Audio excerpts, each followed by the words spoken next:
सादर नमस्कार। आज भगवान कृष्ण की कृष्ण जन्माष्टमी है। तो सबसे पहले आपको भगवान कृष्ण के दर्शन करवा देता हूँ। एक ऐसा स्वरूप में जो भगवान बाल गोपाल का ऐसा स्वरूप है जिस पे जितना कहा जाए उतना कम है। दोस्तों, आज कुछ बातें करने का मन हुआ है। जन्माष्टमी हम हर वर्ष मनाते हैं। जन्माष्टमी पे जगह जगह बाल लीलाओं का, बाल गोपाल का रूप निखर के सामने आता है। और न केवल बाल गोपाल का बल्कि रासलीलाओं का आयोजन होता है। नन्हे नन्हे बच्चों को कृष्ण बनाया जाता है। यह भारतीय सनातन परंपरा का एक विशेष स्वरूप है कि हम बाल गोपाल कृष्ण को अपना आराध्य मानते हैं। कभी उसकी लड्डू गोपाल के रूप में पूजा करते हैं तो कभी उसकी बाल गोपाल के रूप में पूजा करते हैं। लेकिन कृष्ण के अगर हम वास्तविक स्वरूप को पहचानने का प्रयास करें तो हमें बहुत सी बातें ध्यान देनी होगी। मेरा एक बड़ा प्रश्न हमेशा मेरे मन में उठता है। मैं हमेशा एक बड़ा प्रश्न सबके सामने रखने का प्रयास करता हूँ। सच ये है कि हमारे समाज में हमारे विद्वानों ने, हमारे कथावाचकों ने, मध्यकाल के कवियों ने भागवत के 10वें स्कंध में जो उल्लेख है उसी को भगवान कृष्ण का स्वरूप बना के छोड़ दिया, उसी को भगवान कृष्ण का रूप मान लिया। ऐसा है नहीं। सच बड़ा अलग है। सच बड़ा विचित्र है। सच उससे बहुत व्यापक है। ऐसी स्थिति में हमें ध्यान देना चाहिए कि क्या कृष्ण का बाल स्वरूप ही सब कुछ है? क्या बाल्यावस्था में भी कृष्ण ने ऐसे कोई काम नहीं किए थे कि हम रासलीलाओं से अलग कृष्ण को देख न पाए? अभी आप देख रहे होंगे मेरे पीछे आराध्य देव भगवान श्री राम की तस्वीर लगी है, जिसमें माँ सीता के साथ, हनुमान लक्ष्मण के साथ वो दरबार सजाए बैठे हैं। लेकिन सच ये भी है कि ऐसा ही दरबार भगवान कृष्ण का भी था। द्वारकाधीश के रूप में भगवान कृष्ण पूजनीय है। योगेश्वर कृष्ण के रूप में भगवान कृष्ण अनुकरणीय है। और सुदर्शन चक्रधारी कृष्ण के रूप में भगवान कृष्ण इस देश के लिए जरूरी है। मैंने अभी आपको जो तस्वीर दिखाई वो मेरी एक खंड काव्य मिणधर मान मर्दन का कवर पृष्ठ था। एक ऐसा विषय जिसमें भगवान कृष्ण का वीर बालक का स्वरूप जो है वो हमारे सामने आता है। यह था भगवान कृष्ण का कालिय मर्दन का प्रकरण। अपनी बात को आगे ले जाने से पूर्व मैं भगवान कृष्ण के कालिय मर्दन से संबंधित एक दो घनाक्षरी आपके समक्ष प्रस्तुत करता हूँ और उसके साथ अपन आगे बात करेंगे। सबसे पहले मैं आपको बताता हूँ कि कृष्ण का क्या प्रभाव था। कृष्ण कोई छोटा सा नाम नहीं था। जब कालिय दह में, यमुना के दह में कालिय नाग को नाथने के लिए भगवान कृष्ण जब यमुना में जाते हैं और कालिय की जो नागणियाँ थी, जो उसकी रानियाँ थी, वो जब कृष्ण के मुंह से कृष्ण का नाम सुनती हैं तो उनका क्या क्या बर्ताव होता है, उनका एटीट्यूड बदल जाता है कृष्ण के प्रति। पहले वो कृष्ण को एक बाल गोपाल मानती है, छोटा सा नन्हा सा ऐसा बालक जिसे कालिय नाग खा जाएगा। लेकिन जैसे ही वो कृष्ण का नाम सुनती है उनके चेहरे की भाव भंगिमाएं बदल जाती है, उनके विचारों की श्रृंखलाएं बदल जाती है, उनके सोचने का तरीका बदल जाता है। और वो कहते हैं कैसे कि कान्हा को जो नाम सुन्यो, कान्हा को जो नाम सुन्यो, मन माही बात जानी, और थर थर कांपे कालिय की भामणी। कान्हा जी का नाम सुनते ही वो कांपने लग गई। क्यों कांपने लग गई? कि कैसे चीर आयो कान्हो, जमुना को नीर भारी। उनको याद आने लगा, उनको धीरे धीरे वो कथानक सारा याद आने लगा कि कृष्ण जैसे पैदा हुए, पैदा होते अपने बाबा नंद अपने पिताजी वसुदेव जी के सर पे टोकरी में रख करके कैसे कालिय इस यमुना नदी को पार करके आ गए थे। वो सारा घटनाक्रम कालिय की नागनियों को याद आने लगता है और वो कांपने लगती है कि कैसे चीरी आयो कान्हा, जमुना को नीर भारी, और जायो जे ही दिन आयो जान गई कामणी। वो जान गई कि पार करी बाढ़ भारी और बिना नदी ना उतारी। बिना नदी के उस बाढ़ आई हुई भयंकर लपलपाती यमुना को जिस कृष्ण ने बाल्यावस्था ही नहीं शैशवावस्था, और शैशवावस्था ही नहीं दूध मुही अवस्था में जिसने पार कर लिया हो, उस कृष्ण का कैसा प्रभाव है, यह जान करके बड़ा संकट खड़ा हो जाता है कालिए नाग की पत्नियों के सामने। तो पार करी बाढ़ भारी बिना नाव नदी तारी, वो कहत लगे हैं सारे सोने और राख्यो नागनी। सारे लोग कहते हैं, नागनियों ने ये सुन रखा था। और पूतना को मारी जिने मार्यो जय ही बकासुर, बकासुर को जिसने मारा, पूतना को जिसने मारा, पूतना को मारी जैने मार्यो जय ही बकासुर, ओही कानो आयो देख धूज रही सांपनी। उसी कृष्ण को अपने देह में आया हुआ देख करके नागनियां जो है वो थर थर कांपने लग गई। अब बड़ा सवाल ये खड़ा होता है सामने कि हमारे कथावाचकों ने, हमारे काव्य प्रेमियों ने, हमारे कवियों ने, जिनमें जयदेव हैं, विद्यापति हैं, सूरदास हैं, रसखान हैं, मीरा हैं, इन सब ने कृष्ण के बाल स्वरूप की ही विवेचना क्यों की? कृष्ण के बाल गोपाल स्वरूप की ही विवेचना क्यों की? कृष्ण को रासलीलाएं करता ही क्यों दिखाया? कृष्ण को मुरली बजाते ही क्यों दिखाया? सच में यदि आप देखोगे तो अगर हम भौतिक सत्यापन करते हैं भगवान कृष्ण के जीवन का, तो कृष्ण 9 साल की उम्र में गोकुल छोड़ देते हैं। कृष्ण 10 या 12 साल की उम्र में वृंदावन छोड़ देते हैं। कृष्ण 16 साल की उम्र में मथुरा छोड़ देते हैं। तो ऐसी स्थिति में उन्होंने मुरली कितने वर्षों तक बजाई होगी? रासलीलाएं कब तक करी होगी? एक ऐसा बालक जिसे बार बार उसके साथ वाले कहते हैं तू काला है, तुझे तेरे माँ बाप ने गोद लिया है, तू हमारे बीच का नहीं है। कल्पना करके देखिए, 5 या 7 साल के बालक को बार बार ये कहा जाता है कि तू काला है, बार बार ये कहा जाता है कि तू गोद का लिया हुआ है। बलराम खुद कहते हैं, सूरदास खुद लिखते हैं इसमें। और जब ऐसा कहते हैं तो क्या उस बालक के बाल मन पर कहीं पर भी इस बात का कोई प्रभाव नहीं पड़ता होगा? मैं दावा करता हूं कि वर्तमान युग में यदि किसी बालक को यूं कहा जाए तो वह आप पे रंग भेद नीति के तहत, रंग भेद कानून के तहत मुकदमा कर सकता है। वो भगवान कृष्ण थे जिन्होंने इस बात को हंसकर टाल दिया। ऐसी बात है। उसी बाल लीला को लेकर के हम चलते। हाँ, बाल लीलाएं बहुत अच्छी लगती है, लेकिन सच ये भी है कि जब गोकुल छोड़ा और वृंदावन छोड़ा, उसके बाद अपवाद में यदि कहीं कुछ किया हो तो बात अलग है। बाकी कृष्ण ने बांसुरी नहीं बजाई।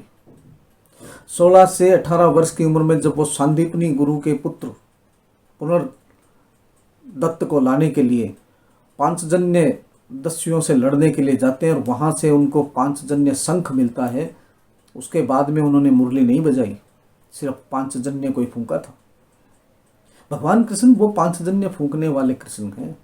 आप नजरें पसार के देखिए, एक आदमी, एक व्यक्ति ऐसा, भीष्म, द्रोण, कृपाचार्य, कर्ण, दुर्योधन, दुशासन जैसे महारथियों से भरी हुई कौरव सभा, और एक अबला नारी सिर्फ एक शब्द काम में लेती है, हे कृष्ण कहाँ हो तुम, और उस नाम को सुनते ही पूरी सभा कांपने लग जाती है।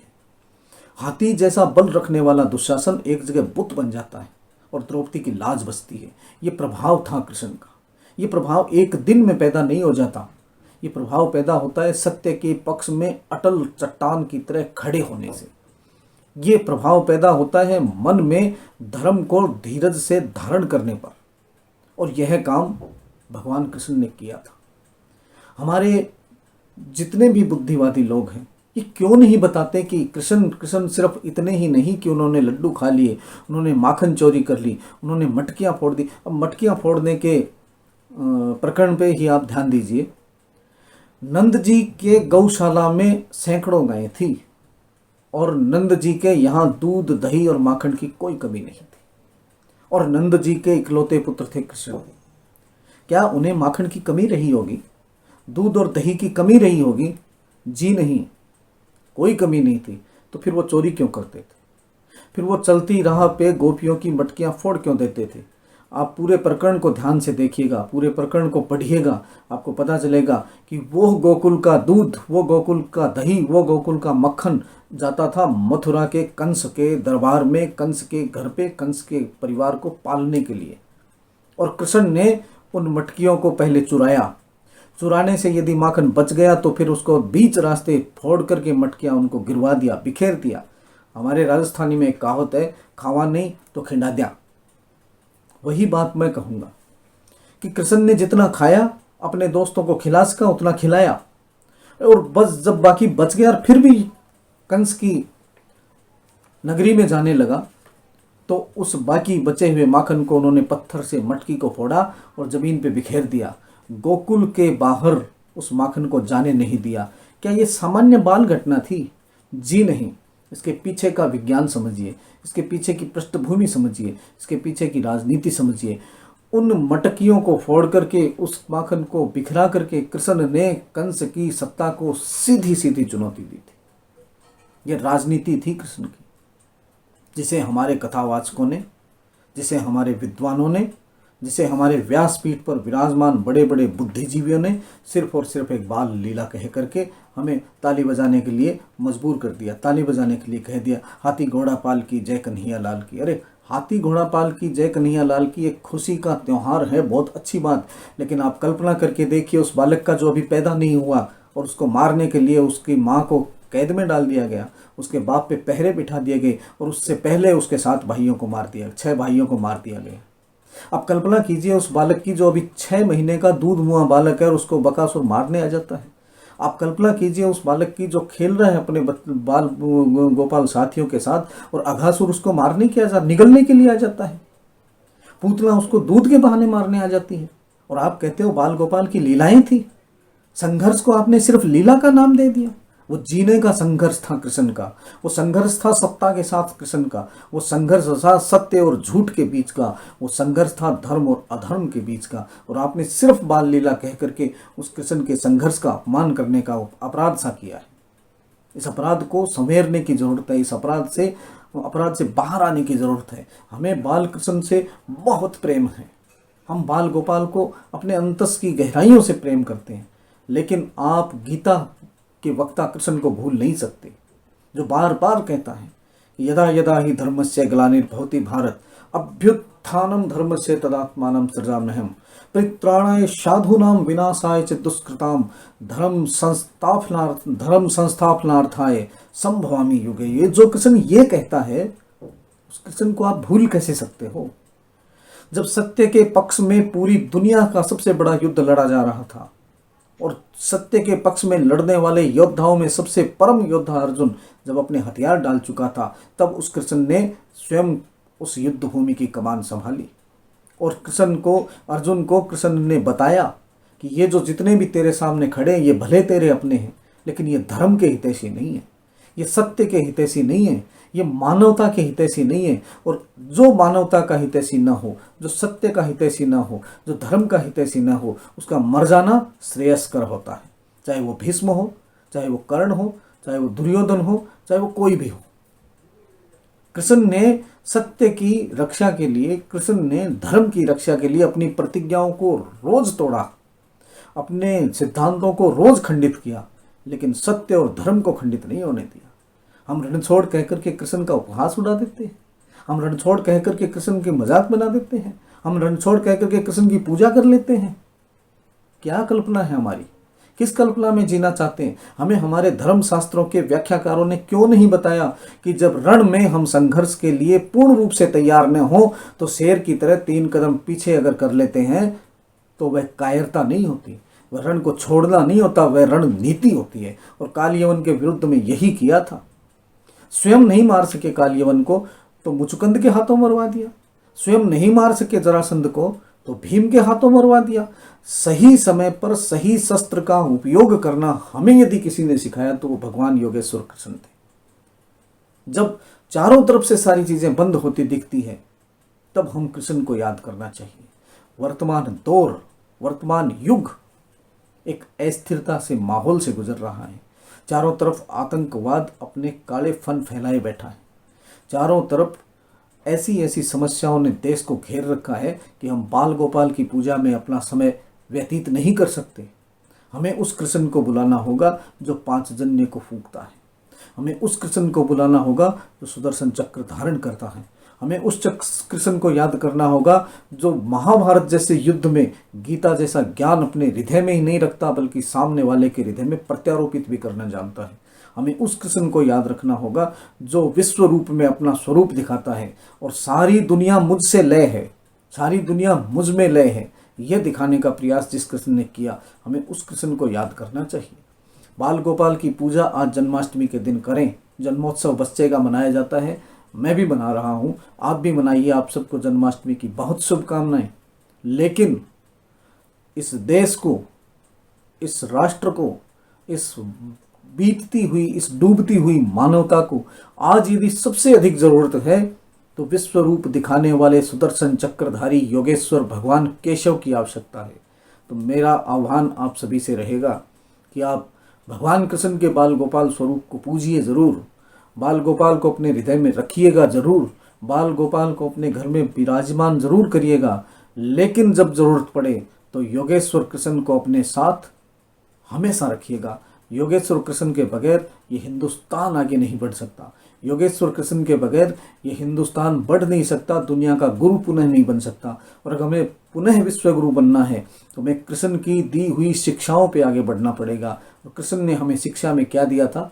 शिक्षा में दी थी गीता, और उस गीता का पालन करते हुए हमें आगे बढ़ना होगा। आप सभी को जन्माष्टमी की बहुत बहुत शुभकामनाएं।